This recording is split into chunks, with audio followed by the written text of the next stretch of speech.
네, 오늘 우리는 아빌라의 성녀 데레사를 함께 배워보도록 하겠습니다.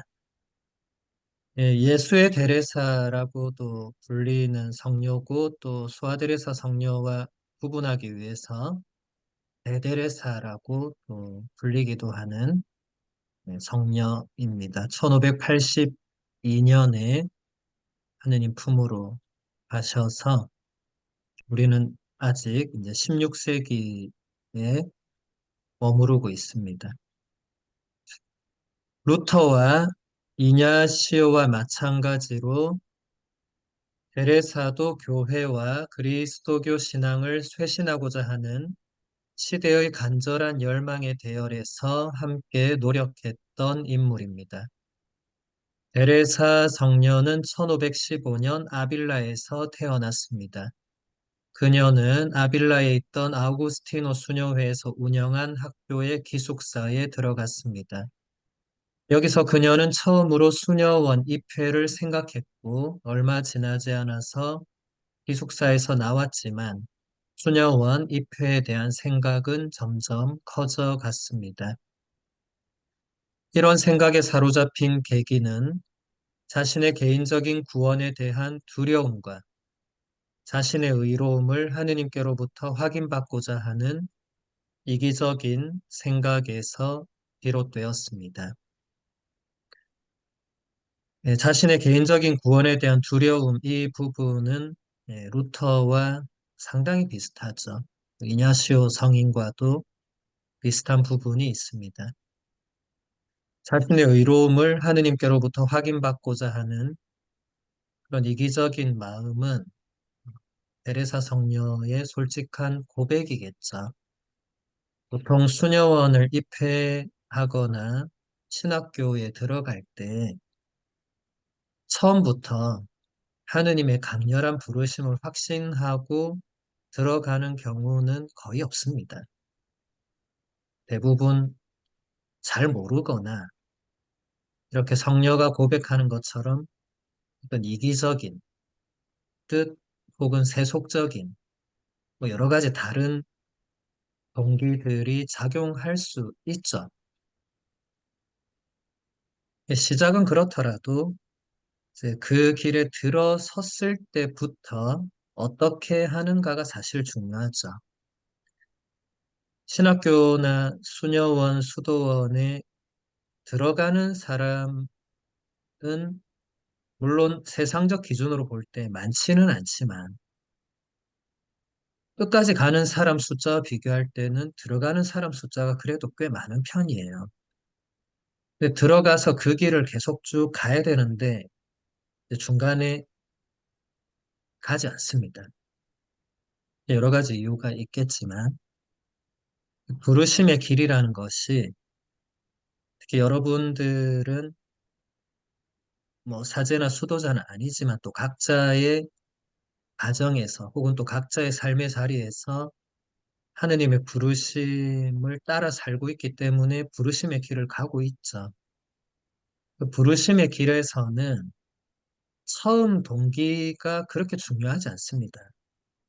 들어선 이후에 어떻게 하느냐, 그리고 끝까지 가느냐, 가지 않느냐. 그게 훨씬 중요하죠.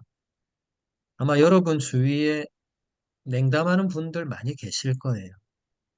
그분들을 보면 여러 가지 이유가 물론 있겠지만 그 부르심의 길에 들어서서 끝까지 그 부르심의 길에 충실하지 않거나 못한 거죠.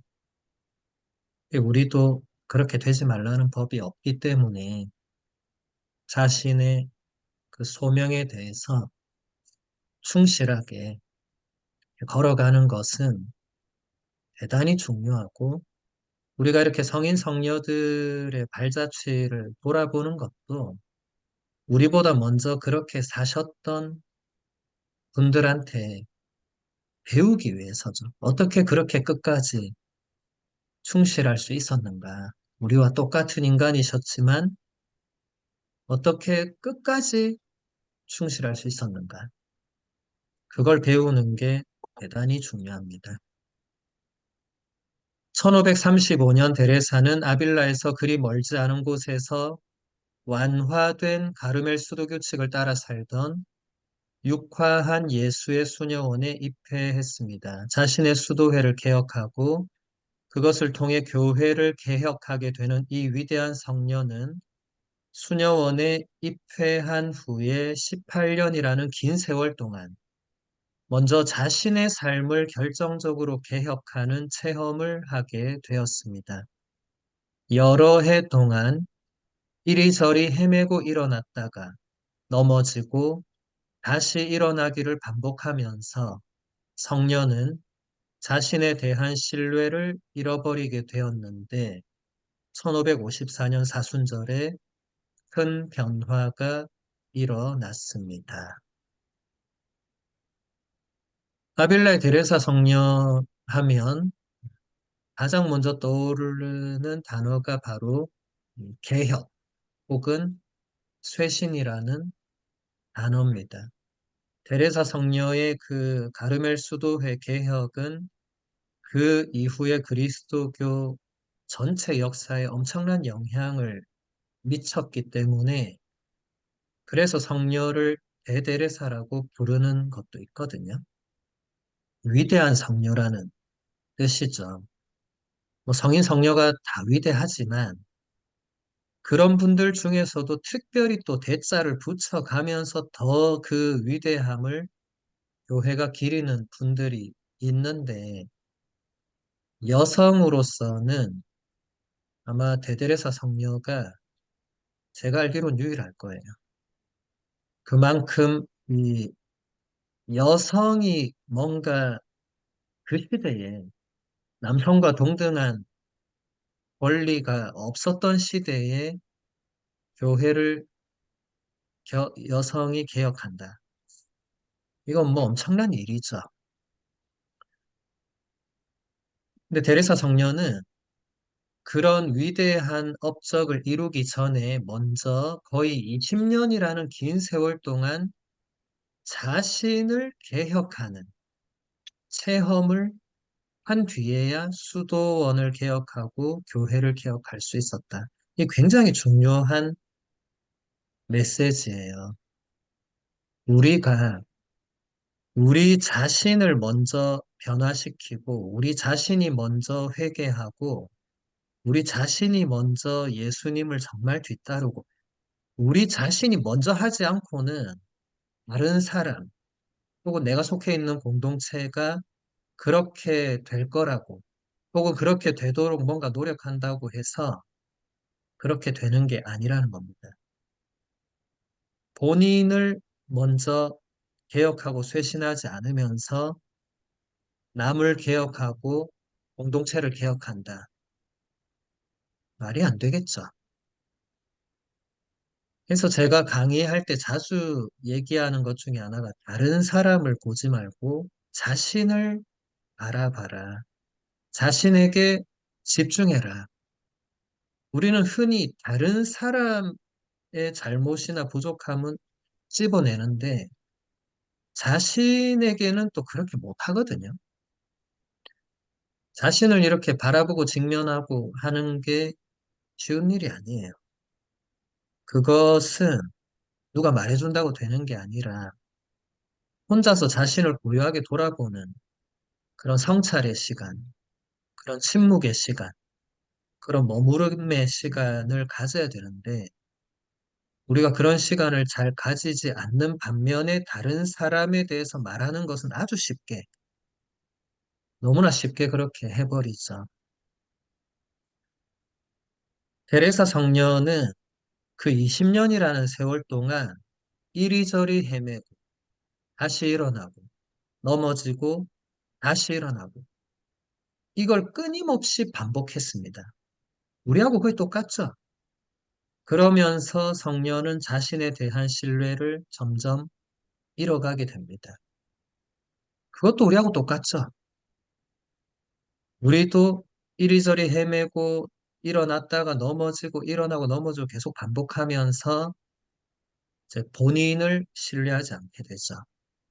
내가 얼마나 형편없는지, 내가 얼마나 하느님께 약속한 걸 잘 깨는지, 내가 얼마나 이 악습에 무감각한지, 그런 자신을 보게 됩니다. 거기까지 간 것만 해도 그렇지 못한 사람에 비하면 그래도 대단한 거라고 할 수는 있겠죠. 근데 어쨌든 중요한 것은 성인, 성녀들이 우리와 다른 특별한 길을 처음부터 걸은 분들은 아니라는 것을 여기서도 잘 볼 수 있죠. 그 다음 본문 보면 1554년 사순절의 그 큰 변화에 대해서 데레사 성녀는 스스로 이렇게 말했습니다. 어느 날 제가 기도실에 들어갔을 때 어떤 집안의 잔치를 위해 사람들이 그곳에 옮겨다 세워놓은 조각상 하나를 보게 되었습니다. 그 조각상은 상처들로 가득 차 동정심을 불러일으키는 고통받는 남자의 모습이었습니다. 그 조각상을 보았을 때 저는 그 처참한 모습에 내적으로 매우 놀라고 그가 우리를 위해 받은 고통을 깊이 느낄 수 있었습니다. 제가 그분의 상처에 대하여 드린 감사가 너무 보잘것없었던 것에 대하여 그 순간 느낀 고통이 너무 커서 마치 제 심장이 찢어지는 것 같았습니다. 저는 그분 앞에 꿇어앉아 눈물을 흘리며 제가 그분을 더 이상 모욕하지 않게 해달라고 기도했습니다. 그 당시 저는 그분이 저의 청을 들어주실 때까지 일어나지 않겠다고 말한 것으로 기억됩니다. 그 이후 저는 그분이 저를 계속 도와주신 것으로 확신합니다. 그 이후로 제가 개선되어 왔기 때문입니다. 예, 성녀의 이 내면의 깊은 체험을 본인이 스스로 이렇게 얘기를 한 건데, 이제 예수님을 만난 거죠. 지금 성녀가 말하고 있는 고통받는 남자의 조각상은 십자가의 그 예수님이 고통받는 그걸 말하는 거죠. 여러분, 예수님의 십자가를 볼 때 대부분 우리는 어떻게 보냐면 그냥 습관적으로 보죠. 맨날 보니까. 성전에 가도 보고 여러분 집에 걸려있는 십자가, 뭐 어디 책상에 놓여있는 십자가, 묵주에 있는 십자가, 자동차에 있는 십자가.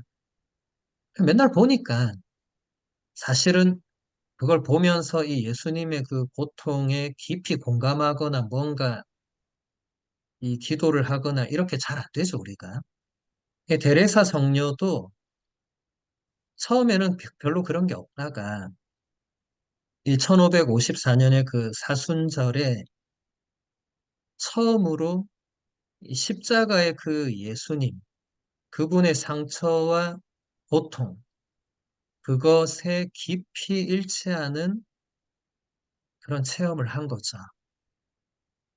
그 고통을 같이 느끼면서 성녀가 그동안, 그 전에 본인의 죄와 잘못으로 얼마나 예수님께 모욕을 드리고 고통받게 해드렸는가를 깨달은 거죠. 그래서 성녀가 제가 다시는 그렇게 하지 않게 해달라고 기도를 드렸고 그 기도에 답이 올 때까지 계속 일어나지 않고 있었던 그런 특별한 체험을 우리에게 이렇게 나눠주고 있습니다. 여러분들도 신앙생활을 하면서 이런 특별한 체험을 할 수도 있고 안 할 수도 있는데 제가 자주 얘기하지만 하고 안 하고는 그렇게 중요한 건 아니에요. 누군가는 할 수 있고 누군가는 안 할 수도 있어요. 거기에 대해서 아우 저 사람은 저런 체험도 하고 나는 왜 안 하지? 그럴 필요는 전혀 없습니다. 여러분 생각해 보세요. 지금 데레사 성녀가 이런 체험을 한 거를 매일 하면 사람이 어떻게 되겠습니까? 살 수가 없습니다. 여러분, 십자가를 볼 때마다 심장이 찢어진 고통을 느끼면 십자가를 쳐다볼 수 있겠어요? 없겠어요? 없습니다. 성당 못 갑니다, 이제. 십자가 안 보면 심장 찢어지는데 어떻게 성당을 가고 십자가를 바라보겠어요? 그래서 여러분, 이런 특별한 체험을, 나도 하고 싶다. 이 조심해야 돼요. 그런 체험은 자주 한다고 좋은 것도 아니고, 자주 하면 성인, 성녀들처럼 일찍 세상 떠야 됩니다. 그래서 그런 체험을 주시는 것은 하느님의 은총의 선물이지만, 안 주시는 게 그러면 나에게는 은총의 선물을 안 주시고, 아닙니다. 하느님은 각자에게 가장 알맞은 방식으로 뭔가를 주시는 분이기 때문에, 안 주시더라도, 내가 꼭 그게 아니더라도 그분을 따를 수 있으면, 굳이 그런 체험이 사실 필요 없는 거잖아요. 호세 마리아 에스크리바 성인은 복음서에 나오는 기적만으로 충분하다고 그런 말을 사람들에게 했습니다. 본인에게는 아무 기적도 일어나지 않았고, 본인은 아무 이런 특별한 체험을 하지 않았는데 필요 없다고 그랬어요. 없어도 된다고. 이미 충분하다고. 이미 복음서부터 2000년 동안 예수님께서 교회 안에 그 수많은 성인 성녀들에게 보여주신 그것만으로도 나는 충분하다. 저도 그렇게 생각합니다. 마더 데레사 성녀도 딱 한 번의 하느님 체험을 하고 평생을 내적인 어두운 밤을 살았다고 고백했죠. 예, 세상은 깜짝 놀랐지만 많은 영성가들, 신학자들은 당연하게 생각한 거예요. 대부분이 그렇습니다. 그래서 여러분들도 어, 어떤 특별한 체험을 너무 기대하고 이런 것은 좋지 않다. 여러분이 피정을 가고 성령 세미나를 가고 꾸루실료를 가고 뭐 여러 가지 우리 교회 안에서 있는 다양한 그런 신심의 어떤 시간에 나만 가서 아무 체험을 못하고 나만 가서 무덤덤하고 이렇게 느꼈던 분들 계실 거예요. 옆 사람은 울고 불고 어떤 사람은 내가 이번 피정을 통해 새롭게 태어났네 하고 난리를 치는데 난 아무렇지도 않네. 왜 이러지? 그런 분들 계실 거예요.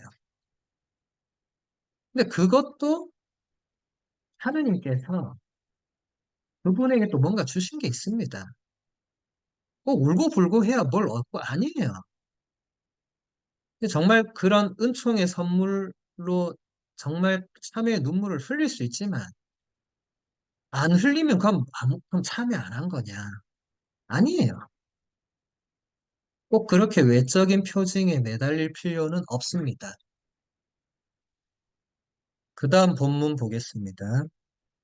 이렇게 해서 이제 대충 적당히 살아가던 시기는 지나갔습니다. 성녀는 예수 그리스도와 점점 더 깊은 우정을 맺어갔습니다. 그러한 가운데 신비적 기도의 은총과 특별한 환시들을 많이 체험했습니다. 그러나 성녀는 후배 수도자들에게 이러한 현상이 특별한 의미가 있는 것은 아니라고 가르쳤습니다. 특별한 현상들, 기도 체험들, 환시와 초월적 체험들은 사랑과 순종에 비하면 아무것도 아니라고 설명했습니다. 순종과 하느님의 뜻을 세심하게 듣는 것은 성녀로 하여금 고요함 속에서 평화로이 기도하면서 살아가는 것에서 나아가 영혼들의 구원을 위하여 끊임없이 봉사하도록 했습니다. 이제 자신의 친구인 예수 그리스도의 현존에 깊이 뿌리를 내린 성녀는 외부 활동 중에도 더 이상 산만하게 흩어지지 않았습니다. 그녀가 원한 것은 오직 영혼들을 구원하는 것이었습니다.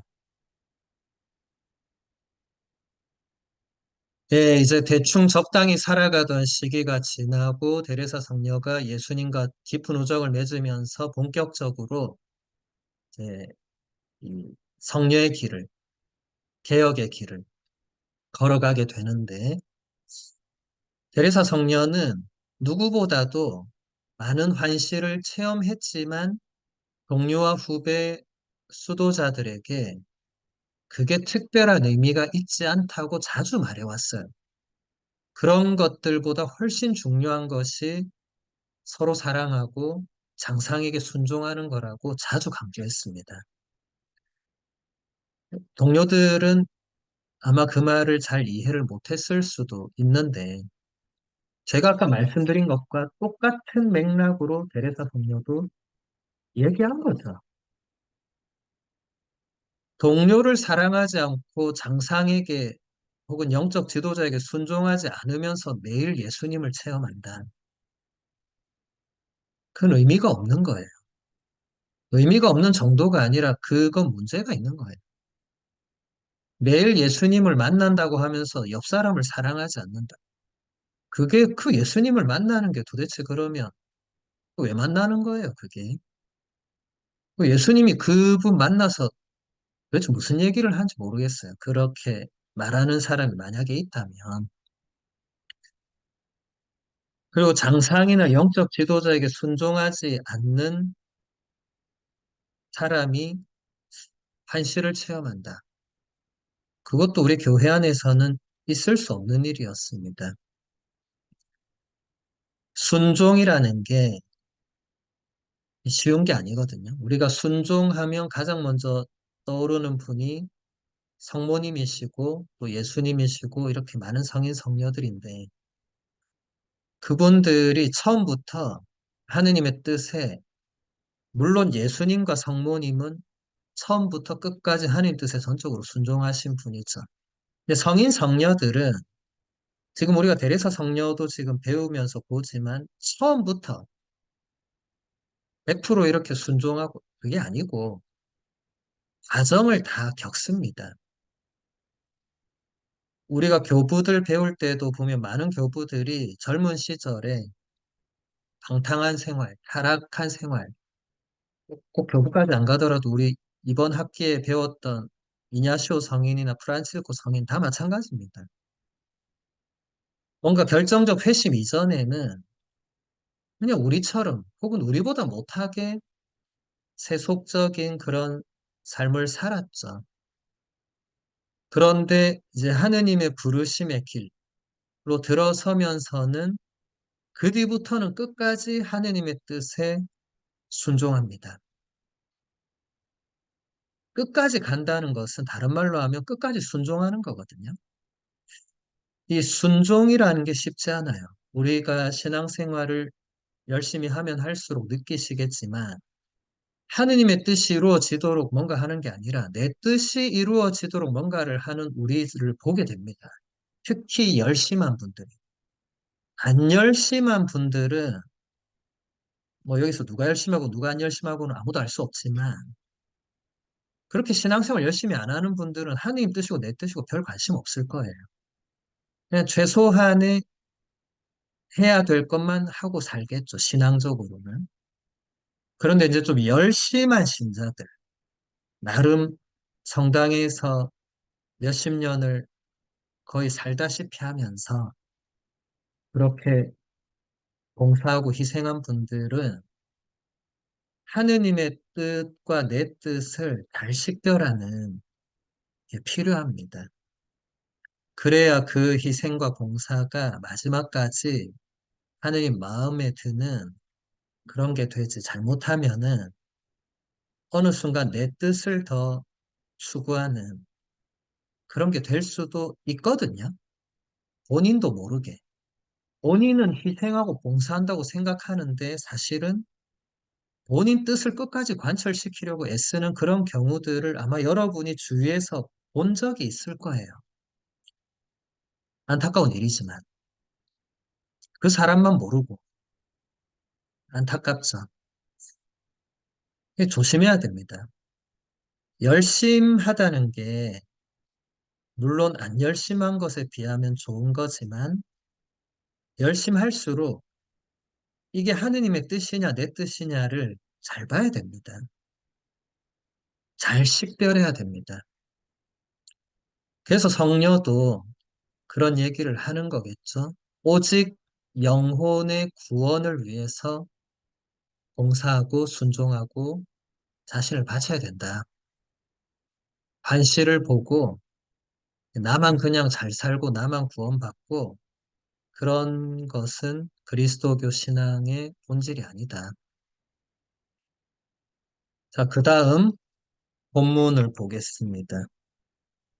영혼의 구원을 위하여 일하는 길을 찾아낸 것은 1560년 조카 딸과 나눈 대화에서였습니다. 그 당시 조카 딸은 베레사 성녀에게 가르멜의 본래 영성에 충실한 수도회를 창설하자는 제안을 했고 성녀는 그렇게 했습니다.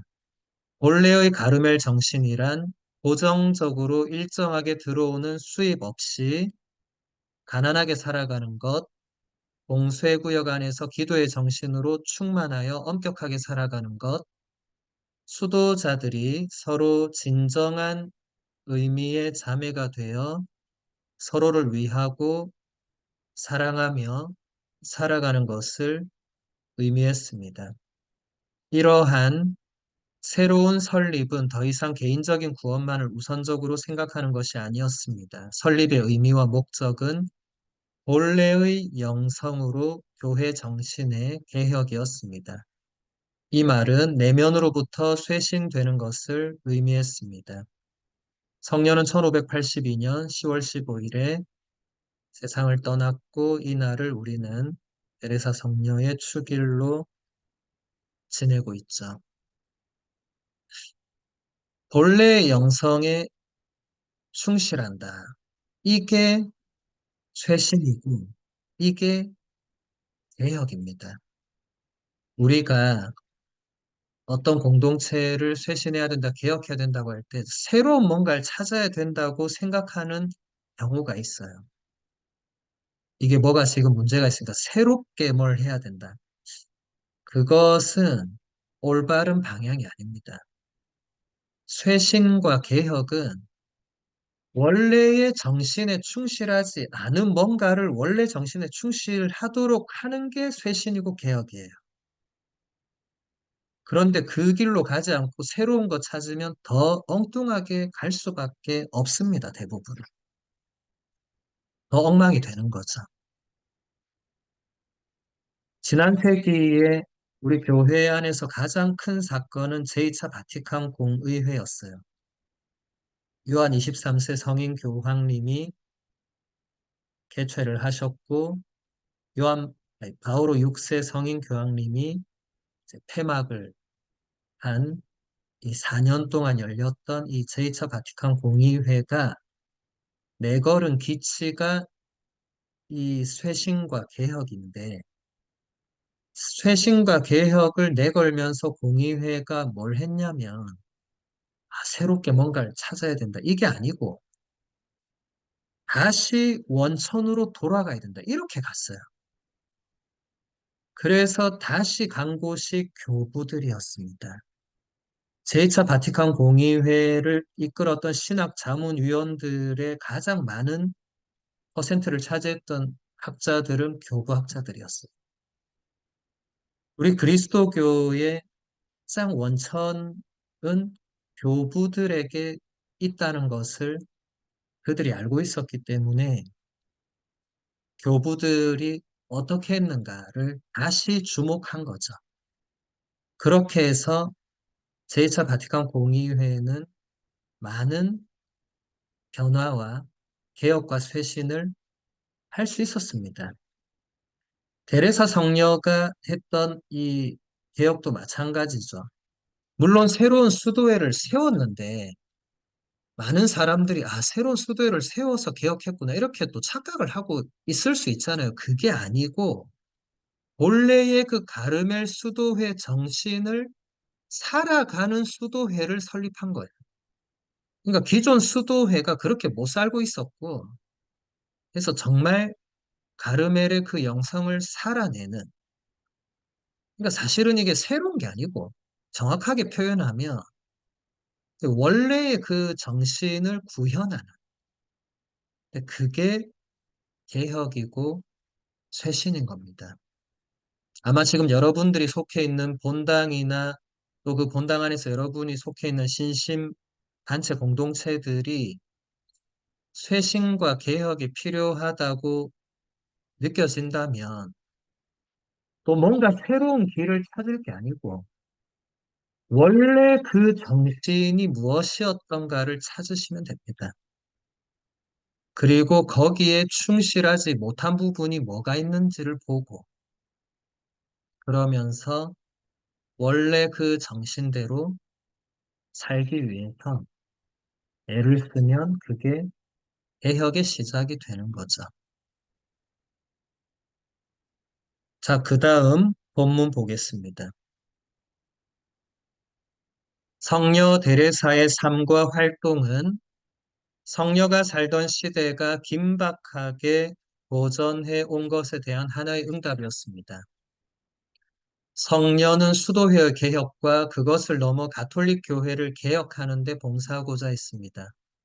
루터나 이냐시오 성인과 마찬가지로 개인적인 관심에 의해서 그리고 하느님께로부터 구원받기 위해서 하느님께 나아가는 새로운 길을 개척하고자 했습니다.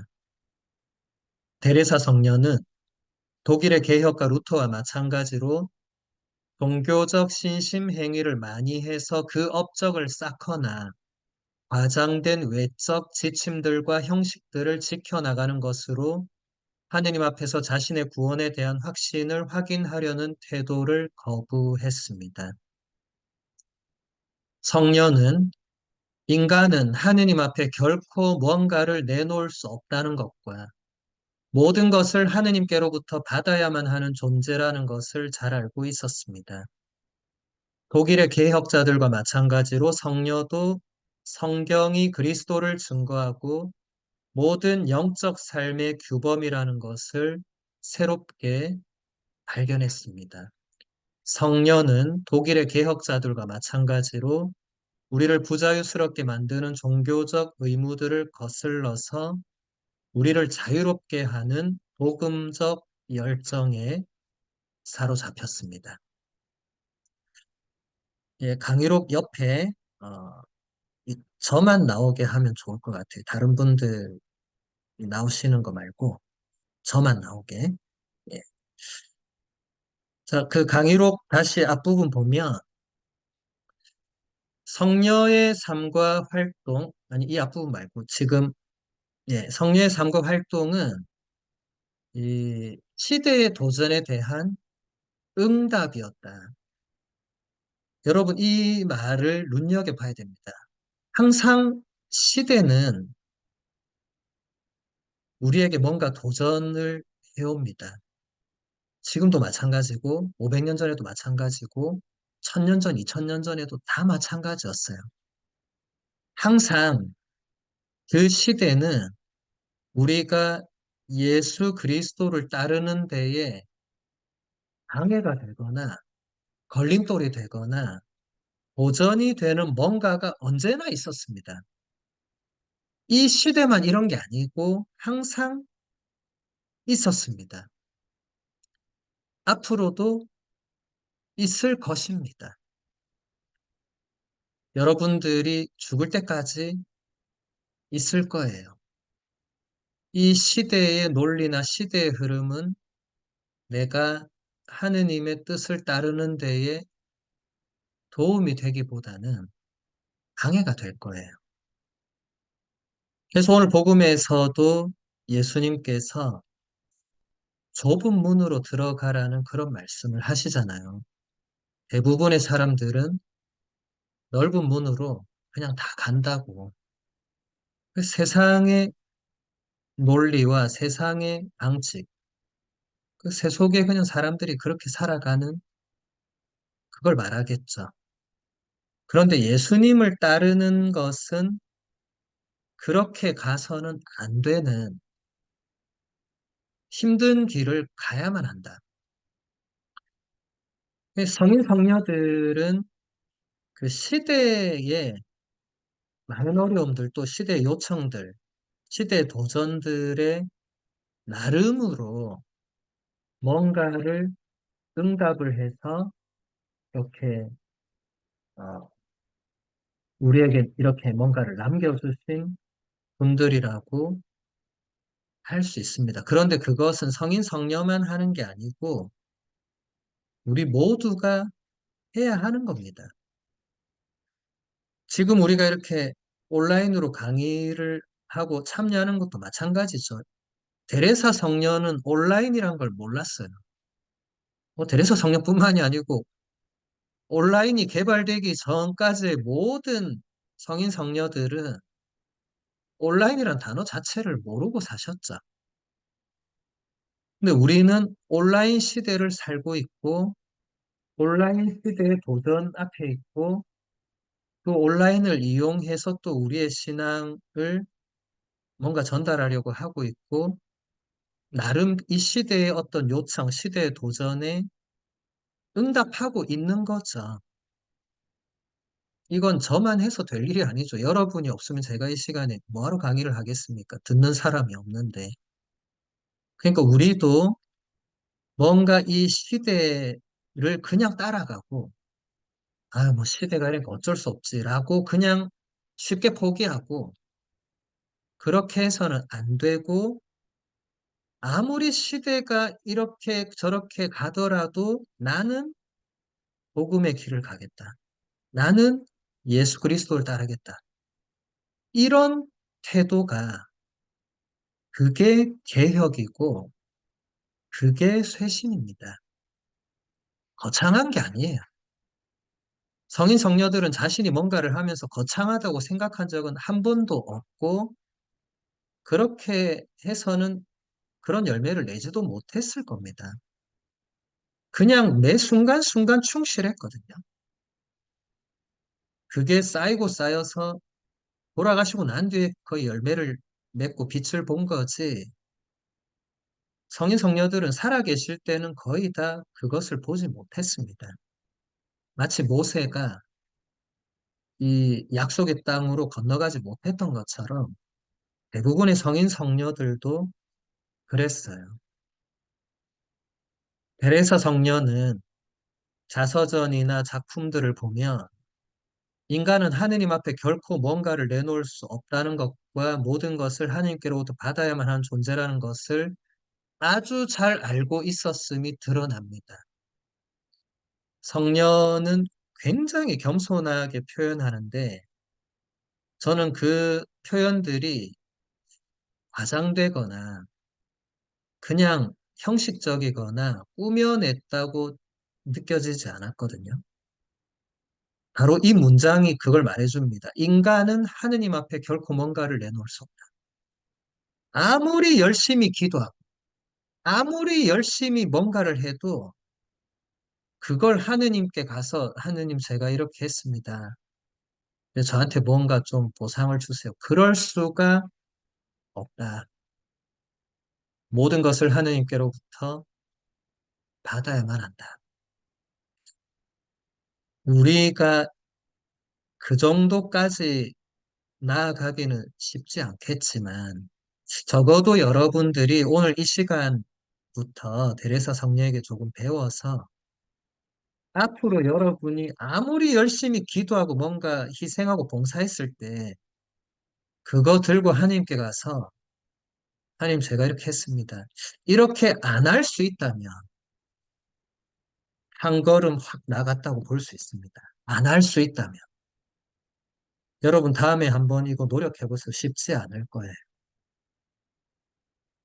인간의 본능과 욕구는 내가 뭔가를 이렇게 했을 때 인정받고 칭찬받고 보상받고 그게 우리 안에 또 있거든요.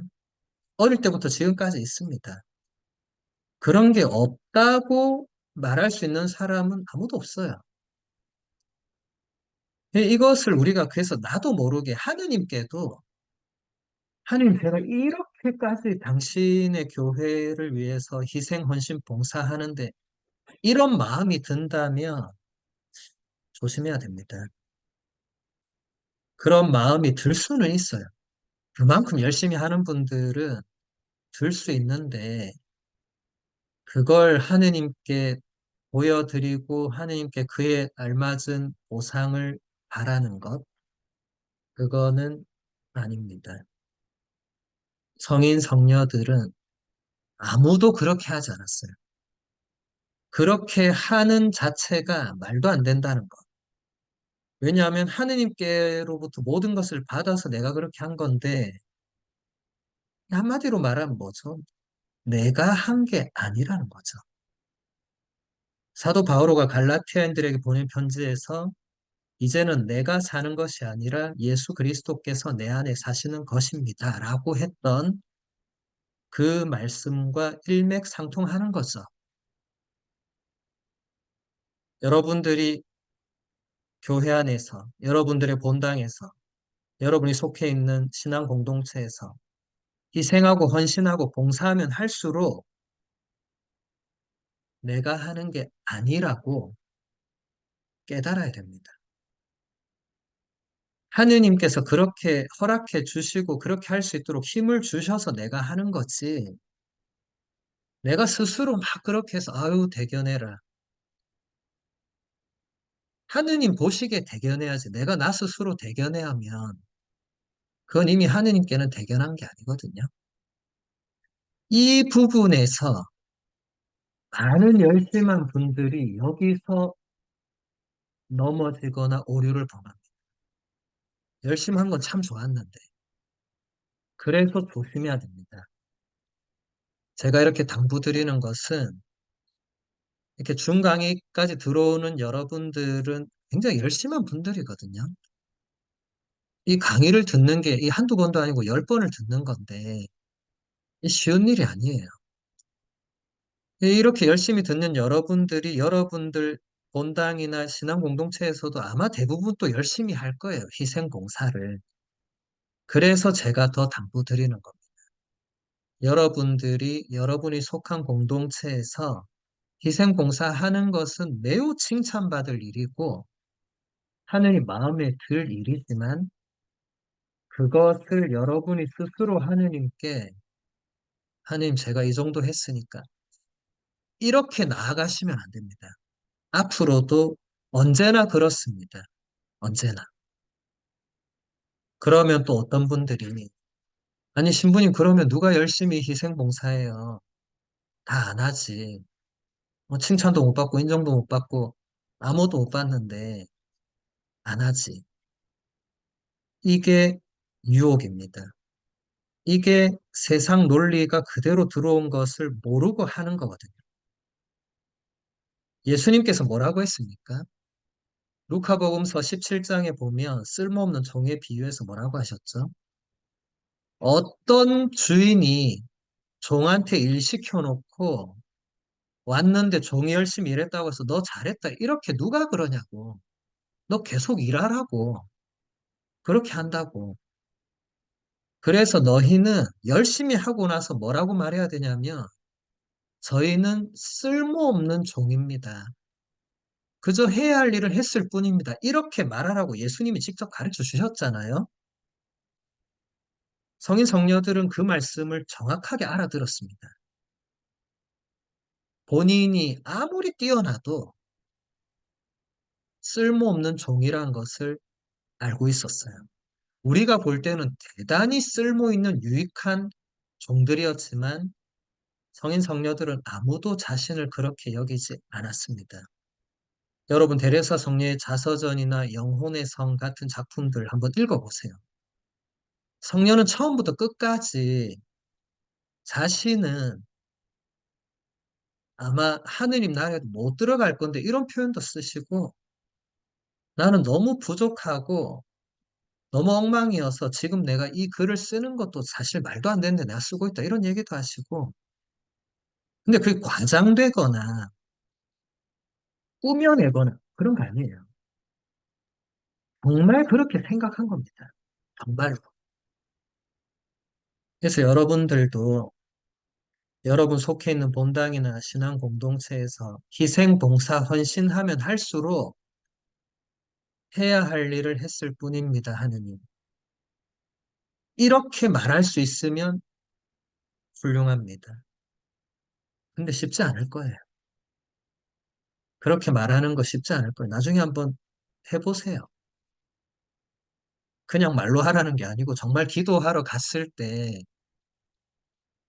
자신이 했던 그것을 가지고 하나님께 기도할 때 저는 쓸모없는 종입니다라고 말할 수 있는지 아니면 하나님 제가 당신을 위해서 이렇게 열심히 많은 것을 했습니다. 라는 마음이 올라오는지 쉽지 않을 겁니다. 그 다음 본문 보겠습니다. 성려의 많은 글들에서 하느님만으로 충분하다. 솔로 디오스 바스타라는 그녀의 유명한 말을 발견할 수 있습니다. 이 말은 루터가 했던 오직 신앙만으로 솔라 피데, 오직 은총만으로 솔라 그라치아, 오직 성경만으로 솔라 스크립투라, 오직 하느님만으로 솔루스 데우스와 일치합니다. 루터는 하느님과 그분의 작용에만 의존하는 방식으로 인간의 모든 불확실성을 극복할 수 있는 근본 바탕을 확립하려고 했습니다. 반면에 데레사 성녀는 독일의 개혁자들과 많은 부분에서 공통점을 가지고 있었지만 전혀 다른 해결책들을 선택했습니다. 루터는 믿음 안에서 자유롭게 하는 하느님의 말씀에서 삶의 지주와 안식처를 찾은 것에 비해 베레사 성녀는 하느님과의 친밀한 관계에서 그것을 찾았습니다. 성녀에게 있어 하느님은 인간의 내면에서 얼굴을 마주 대하고 만날 수 있는 분이었습니다. 형식을 갖춘 외적 기도가 하느님을 만나기 위한 하나의 과정으로서 필요한 작업인 것은 분명합니다. 그러나 거기에 머무르지 않고 한 걸음 더 나아가 내적 기도를 통해 하느님과 대화를 나누어야 합니다. 테레사 성녀에게 있어서 내적 기도는 다른 모든 단계로 나아가는 출입문입니다. 테레사 성녀가 가장 자주 했던 말 중에 하나가 솔로 디오스 바스타거든요. 여러분들 잘 알고 있는 그 아무것도 너를이라는 성가 있을 거예요. 그게 데레사 성녀의 그 시집에서 가사를 그대로 가져와서 노래로 만든 거죠. 거기에도 보면 오직 하느님만으로 충분하다. 그게 핵심입니다. 근데 루터가 주장했던 오직 신앙만으로, 오직 은총만으로, 오직 성경만으로, 오직 하느님만으로 충분하다. 같은 맥락이에요.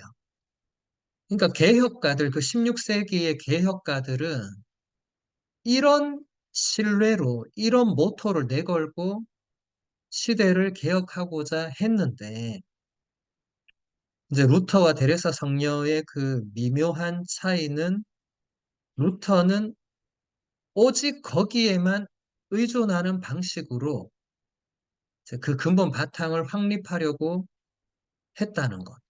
그러니까 루터가 했던 이 말들이 잘못된 말은 아니지만 이 말들이 후대에 이렇게 많은 오해나 그릇된 해석으로 갈 수 있는 여지가 있는 건 사실이에요. 왜냐하면 그것만으로 된다고 해버리면, 자, 예를 들면 믿기만 하면 된다고 해버리면, 아니, 그러면 뭐 사람들이 생각할 때 평생을 죄를 짓고 마지막에 나는 믿습니다 하고 죽으면 되는 거 아닌가? 이런 식으로 그냥 예를 드는 거예요.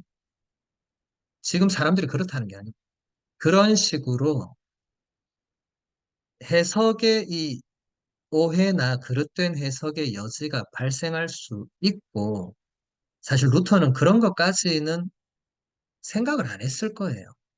왜냐하면 루터의 시대에는 워낙 시대 자체도 혼란스러웠고 가톨릭 교회, 기존 가톨릭 교회도 굉장히 엉망이었고 여러 가지로 신심도 지나친 게 많았고 이 진짜 개혁이 정말 절실한 시기에 루터가 선택한 것은 정말 이 근본적인 바탕을 확실히 해야 된다. 정말 복음에서 예수님께서 우리에게 알려주신 것의 그 핵심이 그 신앙의 근본에 깔려야 된다. 그런 것을 추구한 거죠. 루터가 추구했던 방향은 잘못된 거 아닙니다. 그런데 이제 데레사 성녀는 여기서 이제 루터와는 조금 다르게 하느님만으로 충분한데 하느님과 그 충분한 하느님과 관계를 맺어야 된다. 내가 그냥 그걸 믿기만 하고 거기서 그냥 확신을 가지고 안식을 얻고 거기서 베레사 성령 어떻게 보면 한 걸음 더 영적으로 내적으로 들어갔다고 볼 수 있겠죠. 베레사 성녀의 영성의 깊이는 사실 우리가 이 짧은 시간에 쉽게 말하고 쉽게 배우고 쉽게 알 수 있는 경지는 아닌데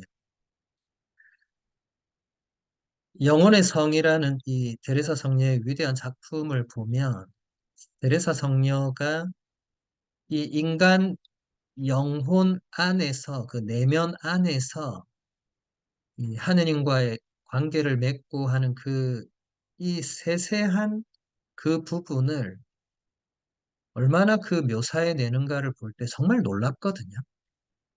그 시대에 데레사 성녀가 학교를 다닌 것도 아니고 뭘 배운 것도 아니고 뭐 글을 그렇게 잘 쓰는 분도 아니고 그런 분인데도 그런 작품을 아무의 도움도 받지 않고 아무 참고 자료도 없이 그냥 쭉 이렇게 이 써내려 갔다는 게 그리고 단순히 그냥 쓴 것도 아니고 정말 그 내면의 그 우리 내면에서 하느님을 만나는 그 단계와 여정을 그 일곱 단계로 설명을 하거든요. 예, 영혼의 성이라는 그 번역이 약간 안 맞는데 이게 스페인어를 정확하게 직역하면 우리 내면의 성을 말해요. 데레사 성녀는 우리 영혼이 하나의 성이라고 우리 내면을 하나의 성으로 묘사를 해서 왜냐하면 그래야 그 설명을 할 수 있으니까 우리 내면에서 일어나는 그 모든 것들을 설명할 수 있으니까 하나의 성으로 묘사를 하고 해서 첫 번째 성문 입구부터 해서 안으로 점점 쭉 들어가는 그 과정을 정말 섬세하게 풀어내거든요. 근데 누구나 이 성은 누구한테는 있고 누구한테는 없고 그게 아니고 모든 인간에게 다 있는데 어떤 사람은 성의 가장 그 깊은 곳 거기 누가 있습니까? 성의 주인이 있죠. 성의 주인이 누구예요? 임금이죠. 임금이 누굽니까? 예수 그리스도시죠. 예수 그리스도께서 우리 내면 가장 깊은 곳에 계시는데 이제 거기까지 가려면 여러분 옛날 성을 생각해 보면 뭐 오늘날 뭐 청와대나 백악관도 마찬가지죠. 아무나 문 열고 쑥 들어가는 곳이 아니잖아요. 입구에서부터 시작해서 계속 한 단계 한 단계 들어가서 제일 마지막에 그 주인이 있는 곳까지는 많은 단계를 거쳐야 됩니다. 우리도 마찬가지죠. 우리 내면에서 하느님을 만나는 그것은 바로 하느님 이제 얘기 좀 해보겠습니다. 그거 아니라고. 그 과정과 여정이 있다고. 그런데 그것을 이 대부분의 신자들이 음, 거기까지는 이제 못 나가고. 근데 왜 못 나가는가에 대해서도 성녀가 아주 자세하게 설명을 해요. 그래서 여러분들 다음에 어, 데레사 성녀 자서전이나 영혼의 성, 그 한국말이나 영어로 다 있으니까 꼭 한번 읽어보시기를. 그러면 데레사 성녀를 이해하는 데 굉장히 도움이 될 겁니다. 데레사 성녀의 깊은 내면 세계를 보여주는 작품 영혼의 성은 기도의 각 단계와 전체를 알려주면서 점점 더 깊은 내면의 세계로 우리를 안내합니다. 영혼의 가장 깊은 곳에는 삼위일체이신 하느님이 거하시고 기도의 목표는 바로 이곳에 도달하는 것입니다. 인간은 하느님으로부터 자극을 받아 기도를 통하여 한 단계씩 이곳으로 깊이 들어가서 마침내 하느님과 일치를 이룹니다. 믿음을 지닌 사람은 영혼의 성 가장 깊은 곳에 존재하는 이 아늑한 방에서 삼위일체신 하느님의 신비와 대면합니다. 이곳이 바로 성경의 이 말씀이 실현되는 장소입니다. 이제는 내가 사는 것이 아니라 그리스도께서 내 안에 사시는 것입니다. 우리의 기도의 목표는 뭐 아픈 데가 낫고 우리 자녀가 잘 되고 이제 그런 것은 영혼의 성의 입구 단계로 보시면 돼요. 가장 깊은 그곳에 계신 임금님을 만나는 게 기도의 목표가 되어야 되는데 아마 많은 신자들은 평생 신앙생활 하면서 그런 말조차 못 들어본 사람들이 많을 거예요. 이것은 우리가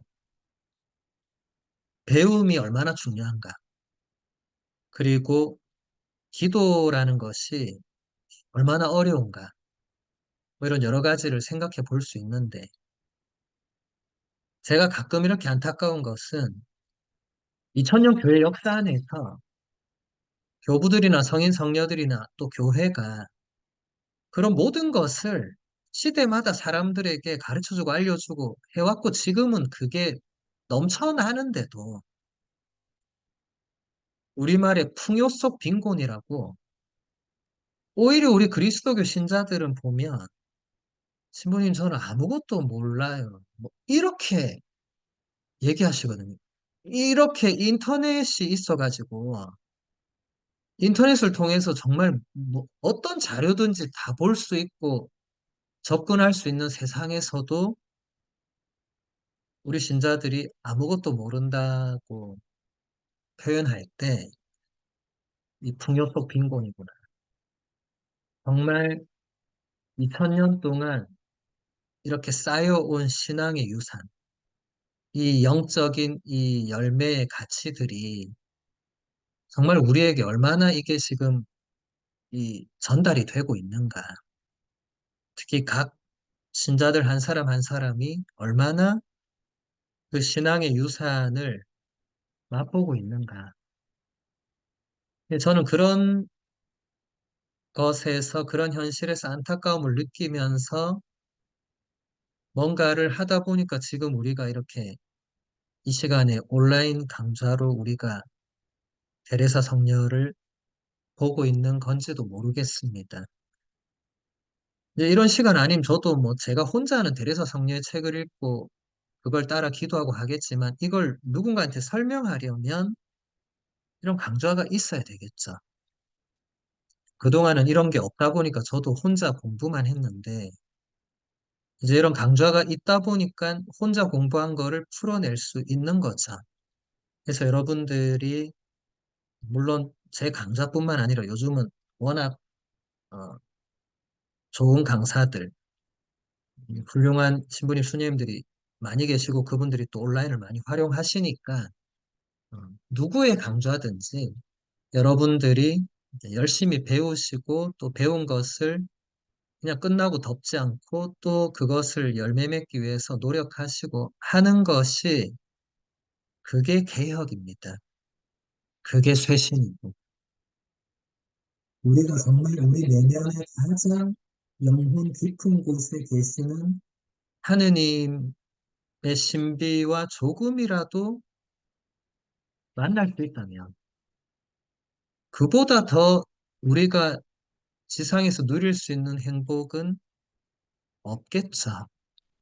성인 성녀들은 이것을 가장 최종 목표로 삼고 애를 썼는데 데레사 성녀도 그렇게 내면으로 임금님이 계신 곳으로 가려고 하면 할수록 어두운 밤을 만나게 되는. 그래서 여러분들이 내면 깊은 곳으로 들어가려고 하면 할수록 반드시 이 어둠을 거쳐야 됩니다. 예외가 없어요. 간단하게 생각해서 여러분 예수님도 부활하기 전에 반드시 겪어야 했던 것이 뭡니까? 순환과 십자가 죽음이잖아요. 이건 예수님 쪽에서 볼 때는 가장 큰 어둠이잖아요. 왜냐하면 하느님께 살려달라고 부르짖었지만, 이 잔을 비켜가게 해달라고 부르짖었지만, 하느님이 거기에 대해서 응답하지 않으셨고, 우리가 볼 때, 그리고 우리가 보기에는 십자가의 예수님의 죽음은 가장 하느님의 현존이 드러나지 않은, 그러니까 예수님으로 보면 어떻게 보면 가장 어두운 밤을 통과한 것으로 볼 수 있죠. 우리도 마찬가지입니다. 신앙생활 하면서 왜 이렇게 기쁘지 않을까, 행복이 없을까, 왜 이렇게 힘들까? 그게 어떻게 보면 그 신앙의 어두운 밤, 영혼의 어두운 밤을 걸어가는 여정일 수 있고요. 근데 물론 다른 차원일 수도 있습니다. 그건 여러분이 혼자 식별하기는 좀 어려울 수 있고, 영적 지도자나 동반자에게 확인을 받는 게 필요합니다. 왜냐하면 어떤 경우는 정말 그 신앙의 어두운 밤을 잘 가고 있는 걸 수도 있거든요. 비록 매우 힘들고 고통스럽겠지만. 근데 어떤 경우에는 그게 아니고 엉뚱하게 힘들고 고통스러울 수도 있기 때문에 영적 식별이 필요하다는 겁니다. 자, 그 다음 본문 보면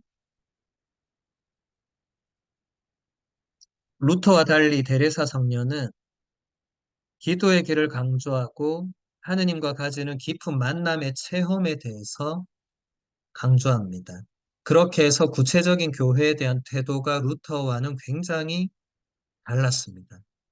루터는 확신을 가진 믿음으로 교회의 울타리를 벗어난 반면에 베레사 성녀는 교회와의 관계를 끊고 살아가는 것은 생각할 수조차 없는 일이었습니다. 삶이 끝나가는 무렵에도 성녀는 자신이 교회의 딸 중에 하나라는 것을 강조하면서 이렇게 말했습니다. 하느님께서 직접 내려주신 믿음에 매달려 있는 사람은 교회가 믿는 것과 언제나 일치하려고 노력합니다. 이렇게 해서 믿음은 하느님과 직접적인 관계를 맺는 것임에도 불구하고 하느님께 대한 순종은 교회에 대한 순종에서 구체화됩니다. 이 부분이 지난 시간에 우리가 이냐쇼 성인을 봤을 때와도 거의 똑같죠. 루터는 확신을 가진 믿음만 있으면 된다고 하면서 교회 울타리를 벗어나 버렸습니다. 그렇게 하지 않았더라면 참 좋았을 텐데, 그렇다면 똑같은 성인 반열에서 우리가 루터를 다루고 있었을 건데, 루터는 그 확신에 찬 믿음으로 충분하다고 하면서 교회의 울타리를 나가게 되는, 그게 루터가 저지른 최고의 오류라고 저는 생각합니다. 안 나갔으면 성인품이 올랐을 거라고 제가 몇 번을 얘기했죠. 루터가 우리에게 남겨준 좋은 영적인 열매를 봤을 때 탁월한 영적 스승인 것은 분명합니다. 그러니까 우리가 지금 이냐시오, 데레사 이런 위대한 성인 성녀들과 같이 루터를 보는 이유도 거기에 있는 거죠. 하지만 이냐시오 성인과 데레사 성녀는 아무리 그렇다 하더라도 교회와의 관계를 끊고 살아가는 것은 그것은 있을 수 없는 일이었습니다. 여러분도 마찬가지입니다. 여러분이 속해 있는 본당이나 신앙 공동체나 거기서 사제나 수도자나 동료 신자들이 엉망이다. 예를 들어서. 그리고 여러분이 속해 있는 교구의 주교님도 뭐 별로 뭐 그런 것 같다. 여러분이 보기. 아무리 그렇다 하더라도. 그리고 실제로 그렇다 하더라도 그 교회를 벗어나거나 교회와의 관계를 끊는 것은 그것은 완전히 다른 차원입니다. 아무리 그렇다 하더라도. 이냐수 성인도 종교재판 몇 번이나 받았다고 했고, 데레사 성녀도 엄청난 박해와 주위 사람들의 손가락질, 비난, 뭐 거의 종교재판에 가까운 수모, 이런 것들을 다 받았어요.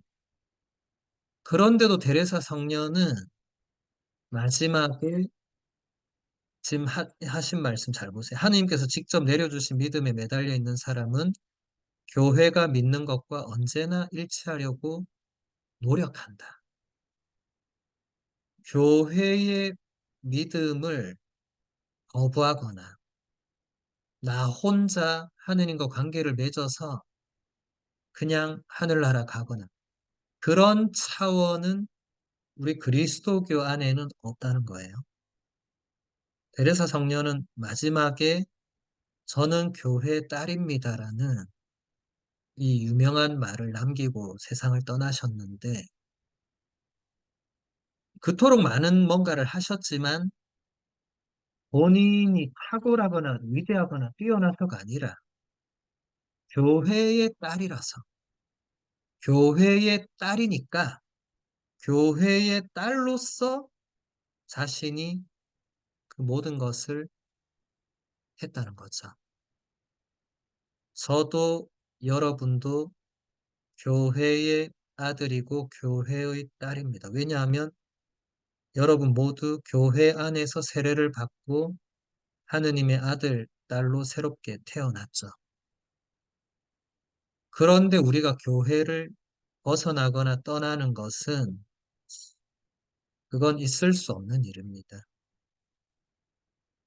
마지막까지 순종해야 되는 데레사 성녀나 이냐쇼 성인은 마지막까지 교회에 순종함으로써 하느님께 대한 순종이 무엇인가를 보여주었죠. 오상의 비오 신부님도 마찬가지입니다. 모든 성인 성녀들은 다 마찬가지입니다. 여러분들이 교회에 대한 순종을 한번 잘 생각해 보시면 좋을 것 같아요. 여러분이 속해 있는 신앙 공동체나 본당이나 그 안에서 교회에 대한 순종이 과연 거기서 무엇을 말하는 것일까?